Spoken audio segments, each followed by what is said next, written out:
Salut, to kutani na tranche na biso l'état de la RDC ça pour nous permettre oyeba information à ce qui se passe dans ton pays na kati ya mboka na yo et en plus sur le plan interne et sur le plan externe.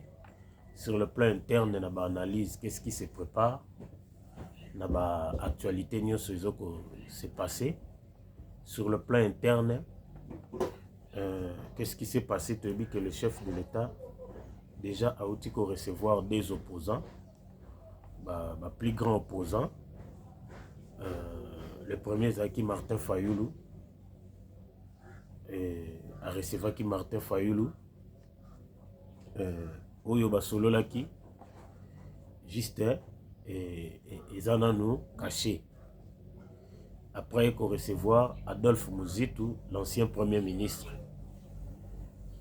Au Basolo Laki, paix et a caché. Déjà en politique, deux figures emblématiques là, ce qui déjà va coûter la politique, ça dit. Rencontre, on a déjà et un langage.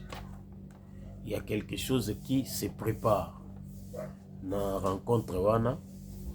Et surtout que il y a un gouvernement Fouebima au dénommé en Lisusu gouvernement d'union nationale. Tu dis que bandaki na gouvernement ya ba warrior résultat tu dis pesami ya Soumi Noé Koya et puis ils ont un gouvernement moko et Zobima. Mais déjà na rencontre en AP tout s'attendre un peu Lisusu na dialogue moko national, tout s'attendre dans groupe. Donc sur le plan interne, tout s'attendre déjà dans dialogue et surtout que Senko et d'autres confessions religieuses, c'est qui déjà que dialogue et salama. Bako respecter ligne éditoriale il y a Senko ou pas parce que Senko a qui na chef de l'État, Koutanekina Nanga, Koutanekina Kagame, Akende, voire même Koutana le président France Macron. Oyo Barimer et Bimaki qui est baza financé na Rwanda. Donc sur le plan interne, et sur le plan interne, sous parmi les informations, et que ils ont un flash mot que Bima va interdire l'importation à la peau de vache. L'importation de peau de vache, de poso, il y a bangulu, il y a bangombe, il y a kamawana, interdire l'importation en provenance surtout de la Zambie. Cause des années, il y a des conditions d'importation et des produits chimiques au bazo sale la ka lelo na beta yuana. Il dit que les produits chimiques ils très dangereux dans la santé.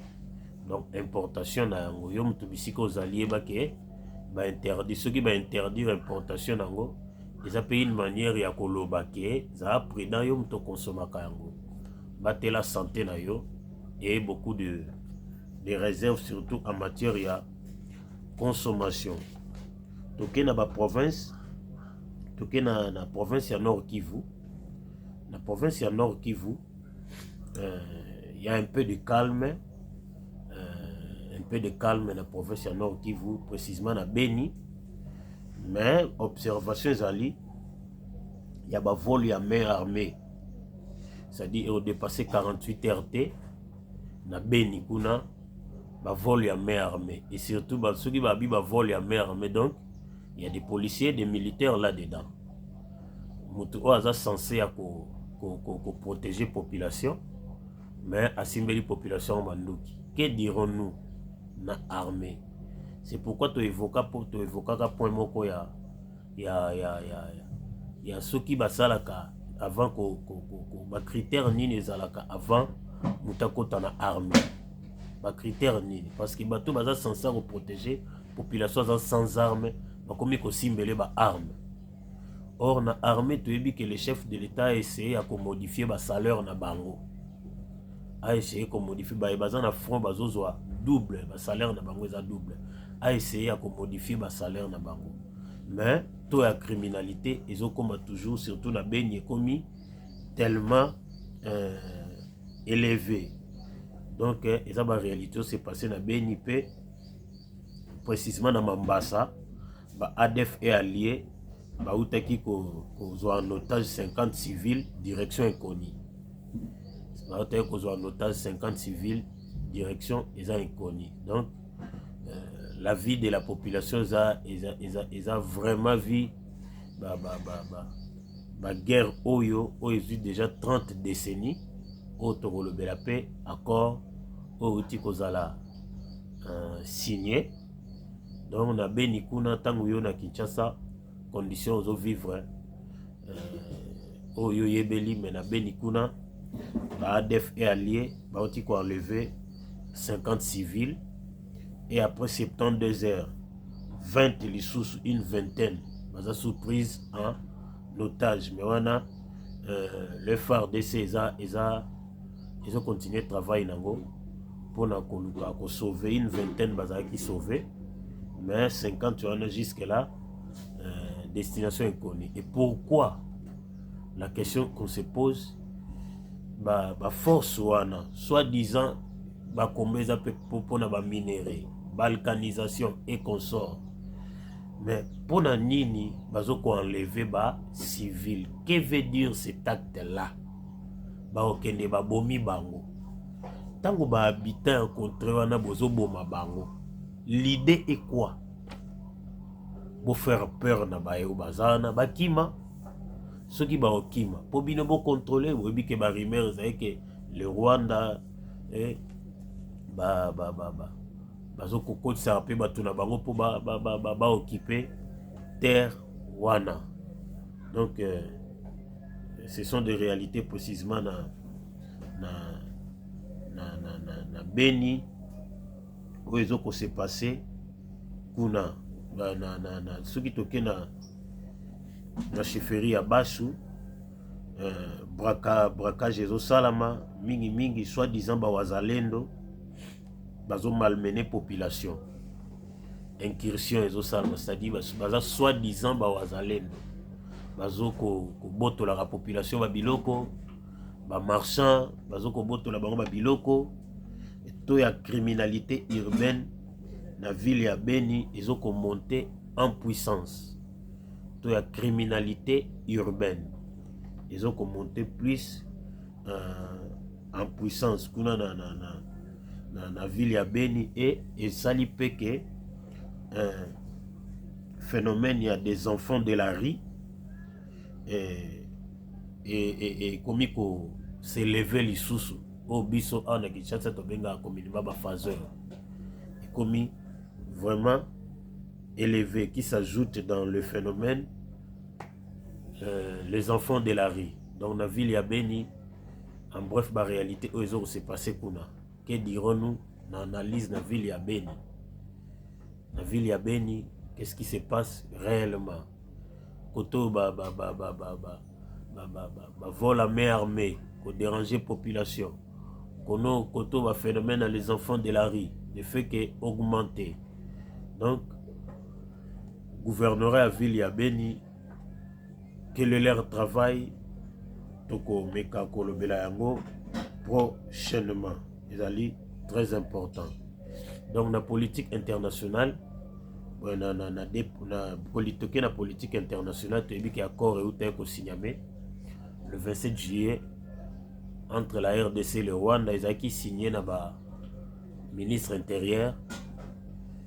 Il y a RDCP à Rwanda, accord ils ont signé et bazokozela sikoyo chef de l'État tête à tête bango pe bakende kuna po ba signer accord ezana accord ya paix. RDC na États-Unis nan ba signer accord ya minéralité. Démarche ezalaki avant ba signer accord ya minéré sengeli accord nan ya paix et salama. Accord démarche eza ya accord ya paix ya onde uti ko signer mais oyo tilelo eza toujours d'actualité. Les uns parlent de pour, les autres parlent de contre. Donc ils ont toujours d'actualité, surtout que tu as vu que Kagame a outaki ko les médias oyo na ba propos na critique qui le chef de l'État Félix Antoine Tshisekedi a critiqué qui sur makasi tout le monde que ba critique na bango et comme penza direct et comme direct ce qui ne se faisait pas avant dans l'histoire de la République démocratique du Congo. En tout cas, un chef de l'État ou akoloba directement na homologue na un chef de l'État doit vivre yango profondément dans le régime il y a Félix Antoine Tshisekedi oyo akoloba directement et au monde ba propos moko oyo respectueux te Félix aloba atenaka ba propos que Kagame est criminel, ce qui est vrai aussi. Kagame aussi à son tour azoko lobela ndenge nini bapesa Félix le chef de l'État pouvoir benga eko benga lokota pouvoir et consort pour ne pas tout dire, mais à observer ça que ba propos ils ont se tenir dans les médias nous comprendre directement que respect à médias paix parce que dans les médias sans sa politesse pézalaka respect à médias paix avec l'heure de l'internet ils a paix penza respecter tetina ba autorité bango moko des politique internationale donc oyo ils a toujours en vogue. RDC s'attend dans la paix. Question batuna qui ministre affaires étrangères, est-ce que RDC PDG bandi quand est-ce que paix totale et kokota? Réponse d'Aizaki à Ebinamte. Ce n'est qu'une démarche, mais déjà ils a avancé mingi na histoire ya République démocratique du Congo. Ezali très important koyeba pe kososola. Donc du côté à Okatanga, du côté à Okatanga, bazolo bela likambo ya commissaire de la police ya précisément ya Idiofa, Blaise Kilimbalimba, depuis que Blaise Kilimbalimba azaki awa na Kinshasa. Autaki kozwa place na ye il n'y a pas longtemps, commissaire de la police ya Idiofa, commissaire provincial Blaise Kilimbalimba azwaki place na ye vendredi 4 juillet PAK na opération na ye opération Ndobo. Opération Ndobo eza série ya ba braquage oyo ezosalama kuna parce que eza na ba braquage oyo ezosalama kuna pardon oyo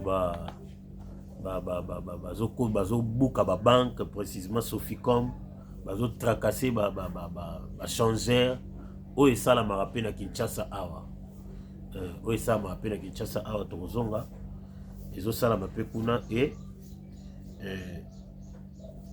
excuse ezosalama mpe kuna yango Blaise Kilimbalimba azwi yango en main alobi ke esengeli asilisa yango asilisa phénomène ya babandi wana oyo bazoderange kuna na Lubumbashi. Voilà, toqué du côté à Grand Bandundu, du côté à Grand Bandundu, que situation est relativement calme parce que les miliciens Mobondo, oyo balingaki ko attaquer commune ya Maluku, c'est-à-dire ils ont quelques miliciens Mobondo, un groupe de 14 personnes, balingaki ko attaquer commune ya Maluku, commune Oeza, la kata ville province ya Kinshasa et FARDC a empêché bango akangi un groupe à 14 miliciens wana o balingaki ba attaquer ba capturer pe 2 miliciens o balingaki o baza parmi les 14 là o balingaki ba attaquer commune ya Maluku toke na Congo central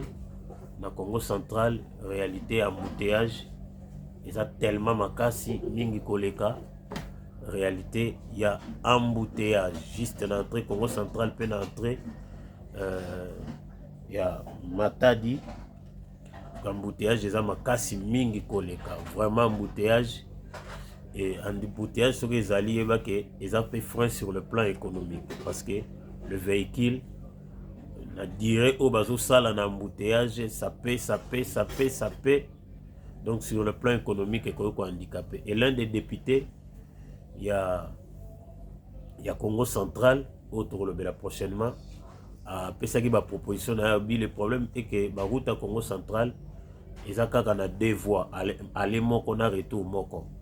Contrairement à ndenge biso toza na ba autoroute 4 aller 4 retour, ça dit bande moko eza na 4 aller, mais kuna eza kaka talaka nzela mobimba oyo ezo séparer, ezo lier des provinces.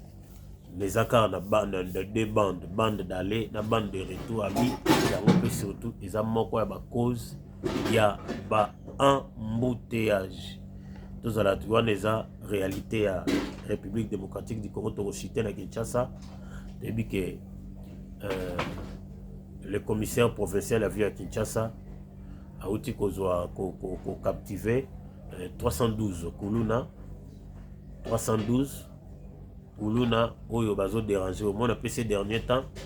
Et s'il était meto ya kuluna ekiti mwa mukie mais to mona ki pe to ya criminalité ba braquage kokotela batu ba kokanga ba changer misusu ba bomama kokotela batu na ba shop et comment qui peut en vogue dans la ville province ya Kinshasa pe tracasserie policière surtout na côté à des bonhommes.